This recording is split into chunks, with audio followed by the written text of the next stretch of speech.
Welcome to my channel. If you missed the last video, I had purchased a used Danchee Ridgerock off of eBay, and I also took it for its first test run. I wasn't impressed with the steering, so I went to make a few modifications and show you what I did. There's a few modifications, 2 or 3 modifications, which I haven't seen before on any forums, such as the rccrawler.com, so you're going to want to stay tuned to see what I did. I'm going to start off at the top and work my way down. And some of the things you may have seen before, some you may not have. So let's get started. Here's my body. I took off most of the decals. I painted the roll cage silver. And I also took off about 15 millimeters off the lower portion of the body to help this get a little bit lower on the chassis. I did put a couple layers of gaffer's tape on the inside to help with the strength of the body. My next modification was replace the stock Tamiya mini connectors. I did have a problem with them when I was unplugging them. One of the wires did come out of the connectors, so I just replaced them with these XT60s. Also, my new battery, which is a Danchee 1000 milliamps. It's actually 75C continuous and 150C maximum. So this should be plenty of power. No restrictions in the battery itself.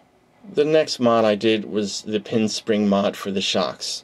Also refilled it with Team Low C30 weight oil. I did replace the JST connectors on the motor with Dean's micro plugs, and I relocated the wiring to the top linkage. The lower links consist of brake line and all thread. The all thread is actually JB welded inside using Revo ends. Steering is taken care of by a Hexfly 25 kilogram servo. I did have to add a small shim behind the servo to get it to fit. I replaced the bead lock rings with these heavy metal washers. I actually had these on my original AX10 Scorpion. The holes coincidentally line up with these perfectly. So I have them front and rear. The front are 75 grams each, and the rear are 71 grams. So that adds a good amount of weight to the rig. The front linkage I made for this crawler is a game changer. It's above the axle, aluminum, no flex linkage. There are small spacers in between the linkage and the steering arm for wear. Being new to this truck, I took apart the axles to see if it was well lubricated. While inside, just underneath the servo, there was some extra space. I determined that these 1/4-inch stick-on weights would fit in there. I took off the foam backing, I JB welded them together, and used a little bit of hot glue to hold them in. I'm going to put a few pictures in because I didn't take a video of the process. Another modification that I did that you can't see is I JB welded the shaft outdrive cups to the axles. Also added aluminum 12mm hexes for the wheels. That's all the modifications I did to the truck. The bent links did give it a nice stance, nice and level. I believe the above the axle linkage that I made and the extra weight under the front servo will make a difference. We'll have to see how that pans out on the rocks. I did do another modification, but that's actually to my radio. Let's take a look. So here's my radio. Obviously you can see I did a little artwork. It's just electrical tape and some, actually this is reflective tape, the white. And I just did some accents around it.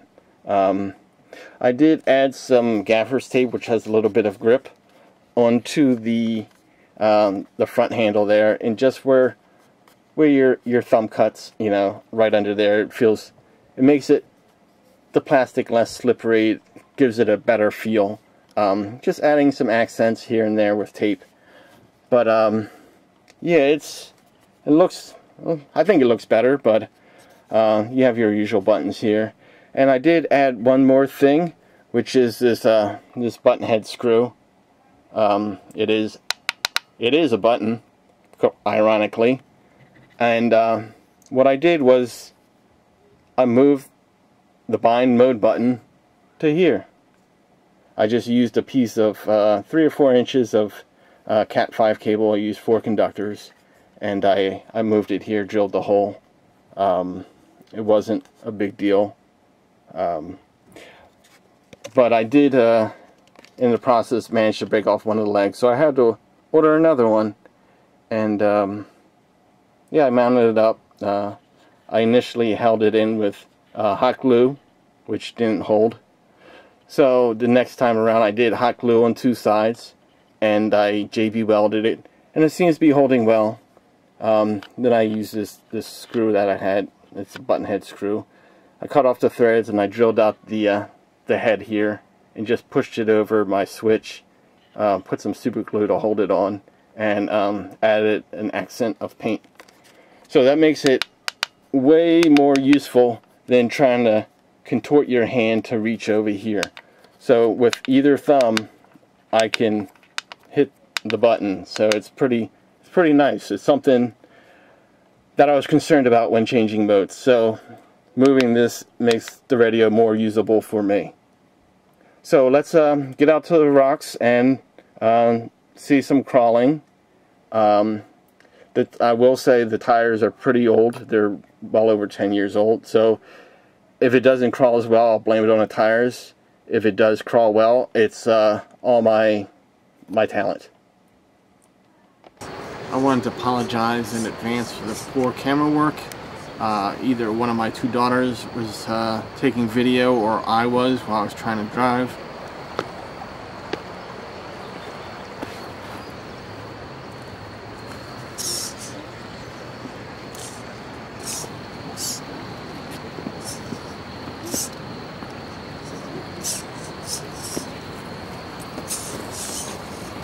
When I was making the lower linkages, I must not have accounted for either the bend in the linkage or the rod ends, but I was off by 5 millimeters.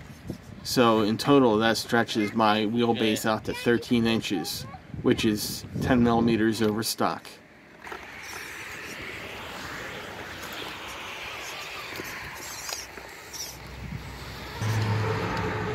At this location, the amount of articulation actually hampered the performance, causing the wheels to fall into gaps. To limit this, I put polypropylene tubing, which is used for water supply lines to refrigerators, onto the outer shock shafts. Flipping the shocks over accomplished one of 2 things. One, it lowered the center of gravity, and secondly, it gave me the options to use all the holes on the shock tower. I did have to reverse the ball studs to fit in their respective places.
After several battery packs, I noticed the servo was having trouble returning to center sometimes. The link going from the servo horn to the steering link was binding to one side. After 2 revisions, I came up with this design. The only downside is the servo arc causes the link to be pulled up at certain spots in the travel. With the above the axle steering linkage, the approach angle actually increased about 11 to 12 degrees over stock linkage.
Thank you for watching. I know the video was a little bit long, but I got a lot of great footage. I can see why people like the Ridgerock. With a few simple modifications, they can crawl with others costing 2 to 3 times as much. In my opinion, the first modifications that should be made are the steering and the servo, limiting the articulation, and putting some weight over the front axle. On my rig, I have 8.6 ounces in the front and in the rear I have 6.5 ounces. The revised steel steering linkage is 1.5 ounces per link. Earlier I made it sound like it was 1.5 ounces total. And all that extra weight brings my rig up to a healthy 5 pounds. My future modifications are a radio with endpoint adjustment. Maybe I'll play around with the shocks, and maybe I should take off some weight off the rear to give it more forward balance. Tell me what you think about the modifications I made, and if you want you can share some of yours. And finally, thank you for watching.